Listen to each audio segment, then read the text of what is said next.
Varghese மூலன்ஸ் pictures மற்றும் try colour films வழங்கும் மாதவன் நடித்த GDN வெற்றி நடை போடுகிறது. பொது நிகழ்ச்சிகளில் தமிழ்த்தாய் வாழ்த்து முதலில் பாடப்பட வேண்டும் என்பதை வலியுறுத்தி சட்டப்பேரவையில் தீர்மானம் நிறைவேற்றப்பட்டது. முதலமைச்சர் விஜய் முன்மொழிந்த தீர்மானம் அனைத்து கட்சிகளின் ஆதரவோடு ஒருமனதாக நிறைவேறியது. முதலமைச்சர் அவர்களின் தீர்மானம் பேரவையின் முடிவுக்கு விடப்படுகிறது. ஏற்போர் ஆம் என்க, மறுப்போர் இல்லை என்க.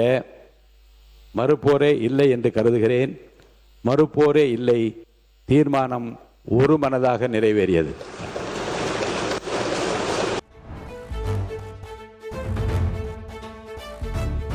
இந்தியாவின் நெற்றியில் இருக்கும் திலகம் மாதிரிதான் தமிழ்நாடு என்று முதலமைச்சர் விஜய் கூறினார். தமிழுக்கு ஒன்று என்றால் ஒட்டுமொத்த தமிழ்நாடும் ஒன்றாக வந்து நிற்கும் என்றும் அவர் பெருமிதம் தெரிவித்தார். இந்தியாவோட நெற்றியில இருக்கிற பொட்டு மாதிரி ஒரு வெற்றி பொட்டு தான் நம்ம தமிழ்நாடு. அந்த பொட்டோட நறுமணம் உலகம் பூரா பரவுற மாதிரி தமிழோட புகழும் உலகம் பூரா பரவணும்னு சொன்னார்.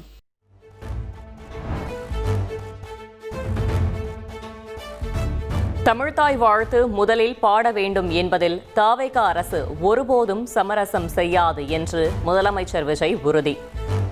தமிழ்தான் முதல் இடத்தில் இருக்க வேண்டும். தமிழ்த்தாய் வாழ்த்து தமிழர்களின் பொது அடையாளம் என்றும் பெருமிதம். தமிழ்த்தாய் வாழ்த்தை முதலில் பாடுவது அரசியல் அமைப்பிற்கும் இந்திய ஒற்றுமைக்கும் எதிரானதில்லை. மாறா வேற்றுமையில் ஒற்றுமைன்ற இந்தியாவோட உயர்ந்த கொள்கையை வெளிப்படுத்துறது. மேலும் தமிழ்த்தாய் வாழ்த்தை முதல்ல பாடணும்னு சொல்றது அரசியல் சம்பந்தமான விவாதமா மாறணுங்கிற அவசியமே இல்லை. இது தமிழர்களின் பொது அடையாளம். மருத்துவ படிப்பு மாணவர்களுக்கான தரவரிசை பட்டியலை வெளியிட்டார் அமைச்சர் அருண்ராஜ். முதலிடத்தில் விழுப்புரத்தைச் சேர்ந்த வெங்கடபதியும், இரண்டாவது இடத்தில் புதுக்கோட்டையைச் சேர்ந்த ஸ்ரீனிகாவும் உள்ளனர்.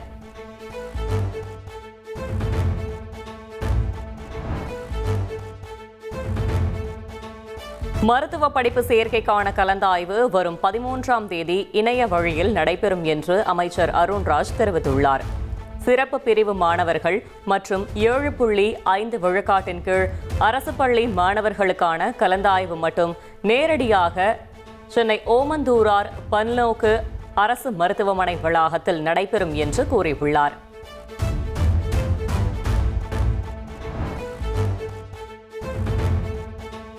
மருத்துவ படிப்பு சேர்க்கைக்கான தரவரிசை பட்டியல் வெளியிடப்பட்ட நிலையில் அனைத்து பிரிவினருக்கும் கட் ஆஃப் மதிப்பெண்கள் கணிசமாக உயர்ந்துள்ளன.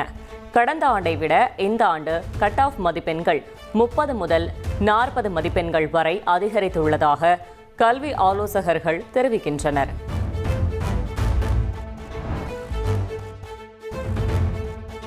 நீட் தேர்விற்கு எதிராக தமிழ்நாடு சட்டப்பேரவையில் இன்று தனி தீர்மானம் கொண்டுவரப்படுகிறது.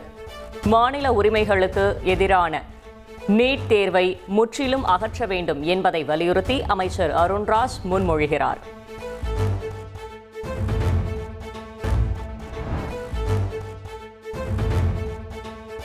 மத்திய அரசின் வெளிநாட்டு பங்களிப்பு திருத்த மசோதாவை திரும்பப் பெறக் கோரும் தீர்மானத்தை அமைச்சர் ராஜ்மோகன் சட்டப்பேரவையில் தாக்கல் செய்கிறார்.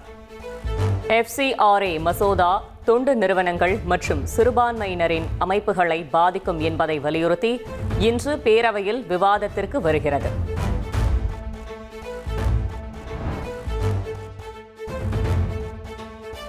காவிரி நீர் மேலாண்மை ஆணையத்தின் 55வது கூட்டம் ஆணைய தலைவர் SK ஹல்தர் தலைமையில் இன்று நடைபெறுகிறது. காலை காவிரி நீர் ஒழுங்காற்று குழு கூட்டம் நடைபெறும் நிலையில் பிற்பகலில் காவிரி மேலாண்மை ஆணையம் கூடுகிறது.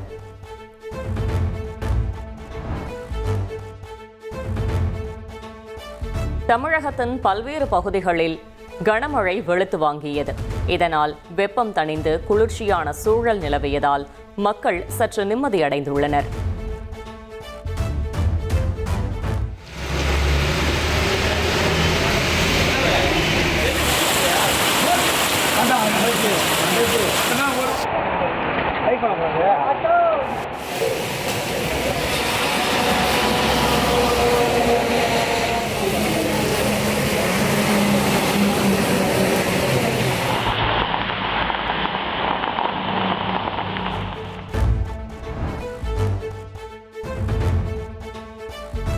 சென்னையில் பிற்பகல் வரை வெயில் சுட்டெரித்த நிலையில் மாலைக்கு மேல் கனமழை வெளுத்து வாங்கியது. திடீர் மழையால் வாகன ஓட்டிகள் கடும் அவதியடைந்தனர்.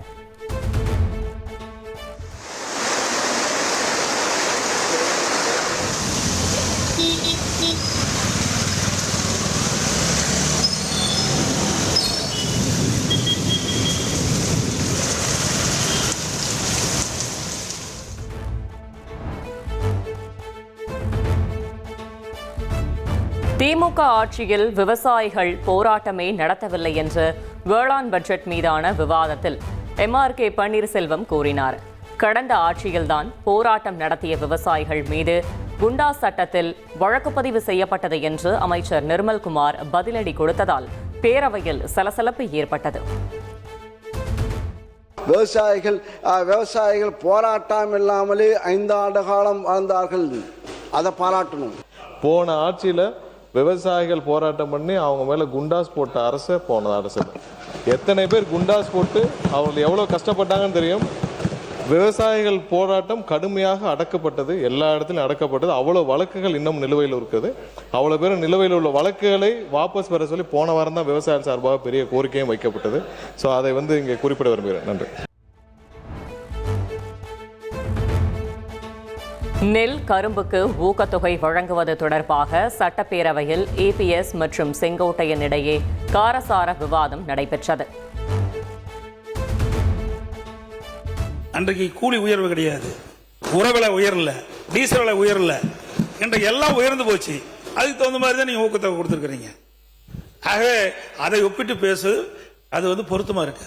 கூடுதல் விலை கொடுக்கப்பட்டிருக்கிறது என்ற ஒரே கேள்வி மட்டும்தான் இருக்கிறதே தவிர இதையெல்லாம் ஒப்பிட்டு காட்ட இயலாது. ஒன்று, நீங்கள் இதுவரையிலும் முதலமைச்சராக இருந்தபோது 4000 ரூபாய் கரும்புக்கு வழங்கியிருக்கிறீர்களா என்பதை மட்டும் இங்கே சொல்லுங்கள், அதற்கு நாங்கள் பதில் சொல்லுவோம்.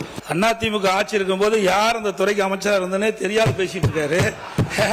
அன்றைக்கு என்ன லாபம் இருந்ததோ அதே லாபம் தான் அந்த விவசாயிகளுக்கு கிடைக்கிறத வழிய புதிய செய்தி எதுவும் இல்லை.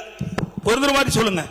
உரவிலை ஏறிவிட்டது, உரவிலை ஏறிவிட்டது, உரவிலை ஏற்றுவது, கூலி விலை ஏறிவிட்டதெல்லாம் சொல்லிட்டு கதை சொல்லிட்டு நாங்கள் ஏற்றியிருப்பது கூடுதலாக மானியத்தை ஏற்றி இருக்கிறோமா இல்லையா என்ற கேள்விக்கு தான் நீங்க பதில் சொல்ல வேண்டும். தவிர இதையெல்லாம் சுட்டி காட்டி அதனாலதான் நீங்க ஏற்றிருக்குன்னு சொல்ல முடியாது.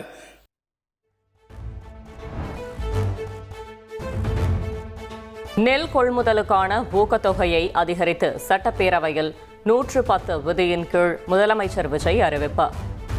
சன்னரக நெல் குவிண்டாலுக்கு 289 ரூபாய் உயர்த்தி 1 குவிண்டாலுக்கு 2750 ரூபாயும், பொது ரக நெல்லுக்கு 159 ரூபாய் உயர்த்தி 1 குவிண்டாலுக்கு 2600 ரூபாய் வழங்கப்படும் என்றும் அறிவித்துள்ளார். சன்னரக நெல்லுக்கு குவிண்டால் ஒன்றுக்கு ரூபாய் 289 மற்றும் பொது ரக நெல் ஒன்றுக்கு ரூபாய் 159 என உயர்த்தி சன்னரக நெல் ரூபாய் 2750 பொது ரக நெல் ரூபாய் 2600 என வழங்கப்படும். நெல்லை தொடர்ந்து கரும்பிற்கான ஊக்கத்தொகையை உயர்த்தியும் 110 விதியின் கீழ் முதலமைச்சர் அறிவிப்பை வெளியிட்டார். வரலாற்றில் முதல் முறையாக கரும்புக்கு ஊக்கத்தொகையை டன்னுக்கு 709 உயர்த்தி 1 டன் 4000 ரூபாய் வழங்கப்படும் என்றும் அறிவிப்பு. தமிழ்நாடு அரசால் சிறப்பு ஊக்கத்தொகையாக டன் ஒன்றுக்கு 709.50 ரூபாய் வழங்கப்படும். இதன் மூலம் விவசாயிகளுக்கு டன் ஒன்றுக்கு 4000 ரூபாய் கரும்பு விலையாக கிடைக்கப்பெறும். நெல் கொள்முதலுக்கான ஊக்கத்தொகை போதாது என்று பாமக தலைவர் அன்புமணி ராமதாஸ் தெரிவித்துள்ளார். நடப்பாண்டில் 3000 ரூபாயும் அடுத்த ஆண்டில் ரூபாய் 3500 கொள்முதல் விலை வழங்க வேண்டும் என்று வலியுறுத்தியுள்ளார்.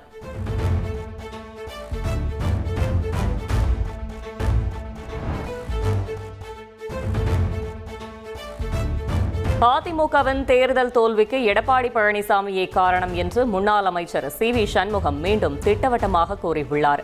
தேர்தலில் வெற்றி பெற்றால் தான் என்றும், தோல்வியடைந்தால் மாவட்ட செயலாளர்கள் என்றும் EPS கூறுவதை ஏற்க முடியாது என காட்டம். அவர் பொறுப்பேற்றதிலிருந்து இன்று வரை ஒரு சட்டமன்ற தேர்தலிலும் நாடாளுமன்ற தேர்தலிலும் உள்ளாட்சி எதிலுமே வெற்றி பெற முடியவில்லை. இந்த தோல்விக்கெல்லாம் காரணம் மாவட்டத்தில் இருக்கிற மாவட்ட செயலாளர்களும் அந்த பொறுப்பாளர்கள் தான் காரணம் என்கிறார். வெற்றி பெற்றால் 47 தொகுதிக்கு ஒரு தனிப்பட்ட செல்வாக்கு, தோல்வி அடைந்தால் அந்தந்த மாவட்ட செயலாளர்கள் பொறுப்பு. சட்டமன்ற தேர்தலில் தென் மாவட்டங்களில் அதிமுக துடை தெரியப்பட்டதாக CV சண்முகம் விமர்சனம். டெல்டாவிலும் படுதோல்வியடைந்த நிலையில் தன் மீதான தவறை மறைக்க EPS எங்கள் மீது பழி போடுகிறார் என்றும் காட்டம். தென் மாவட்டத்திலே முழுக்க கன்னியாகுமரி, திருநெல்வேலி, தென்காசி, தேனி, விருதுநகர், மதுரை, ராமநாதபுரம், சிவகங்கை இதில் வெற்றி பெற்றது எத்தனை? கன்னியாகுமரி 1, அம்மா சமுத்திரம் 2, சங்கரன் கோயில் 1, 3 தான். அப்ப தமிழ்நாட்டில் தென் மாவட்டத்தில் 0, டெல்டா மாவட்டத்தில் தொடை தெரியப்பட்டிருக்கிறது. சென்னை, காஞ்சிபுரம், திருவள்ளூர் மாவட்டத்தில் அனைத்து இந்திய அண்ணா திராவிட முன்னேற்ற கழகம் முழுமையாக தோல்வியடைந்திருக்கிறது.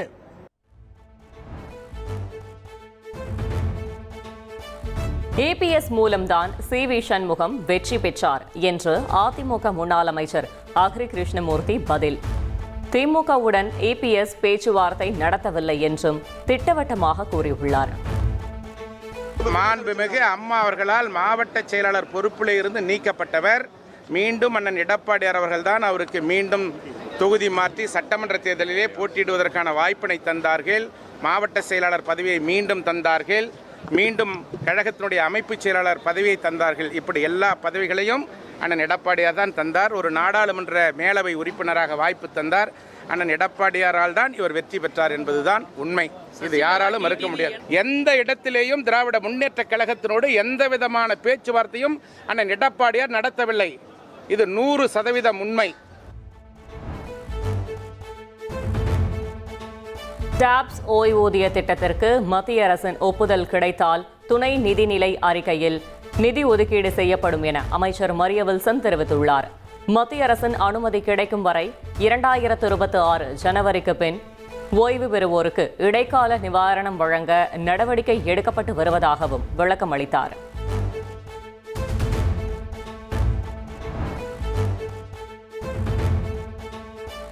(2026) முதல் 27ஆம் ஆண்டிற்கான சட்டமன்ற உறுப்பினர் தொகுதி மேம்பாட்டு திட்டத்திற்கு 828.36 கோடி நிதி விடுவித்து அரசாணை வெளியிடப்பட்டுள்ளது.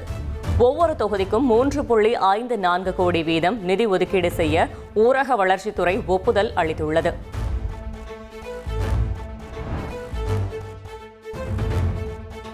தெலங்கானா முதல்வர் ரேவந்த் ரெட்டி தென் மாநிலங்களின் உரிமையை பாதுகாக்கும் ஹைபிரிட் மாதிரியையே வலியுறுத்தியதாக மாணிக்கம் தாக்கூர் கூறியுள்ளார். பாஜகவின் ஒருதலைபட்சமான தொகுதி மறுவரையறை எதிர்த்து போராட தயாநிதி மாறனுக்கு அவர் அழைப்பு விடுத்துள்ளார்.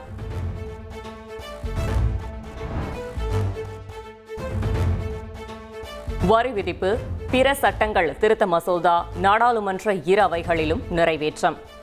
UPI பரிவர்த்தனைகளுக்கு நுகர்வோர் எந்த கட்டணமும் செலுத்த வேண்டியதில்லை என மத்திய நிதியமைச்சர் நிர்மலா சீதாராமன் விளக்கம் அளித்துள்ளார்.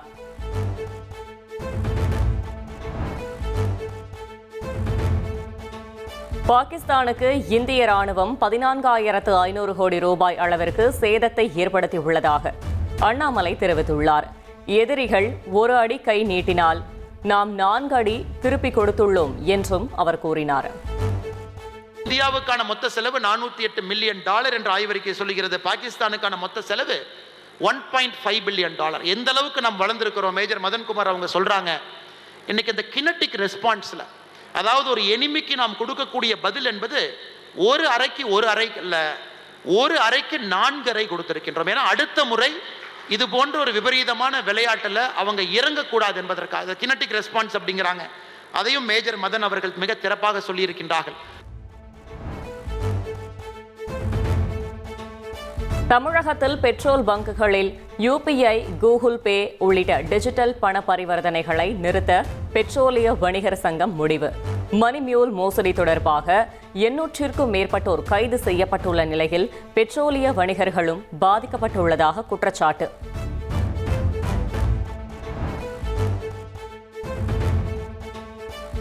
விசாரணைக்கு அழைக்கும் நபர்களை துன்புறுத்தக்கூடாது என காவல்துறைக்கு விதிகளை வகுத்து சென்னை உயர்நீதிமன்றம் உத்தரவு.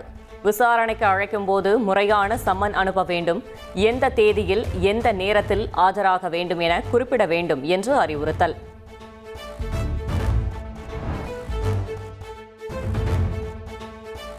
தனியார் பள்ளிகளுக்கு அனுமதி பெற்றுத் தருவதாக கூறி 100 கோடி ரூபாய் மோசடி செய்ததாக தொடரப்பட்ட வழக்கு.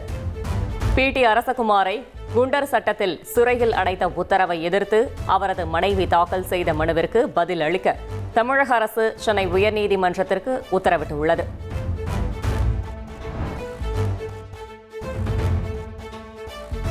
சதுரகிரி மலையேற பக்தர்களுக்கு தடை விதிக்கப்பட்டுள்ளது. சதுரகிரி மலைப்பகுதியில் காட்டுத்தீ ஏற்பட்டுள்ள நிலையில் அணைக்கும் பணி தீவிரமாக நடைபெற்று வருகிறது.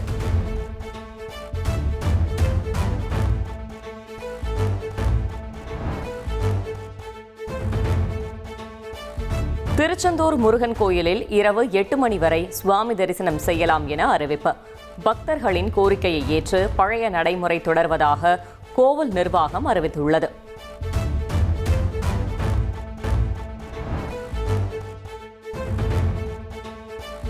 ஸ்ரீவில்லிபுத்தூர் ஆண்டாள் கோவில் ஆடிப்பூர திருவிழாவின் முக்கிய நிகழ்வான 5 கருட சேவை நேற்று கோலாகலமாக நடைபெற்றது. ஆண்டாள், ரெங்கமன்னார் மற்றும் 4 பெருமாள்கள் வீதி உலா வந்த இந்த நிகழ்வில் ஏராளமான பக்தர்கள் பங்கேற்றனர்.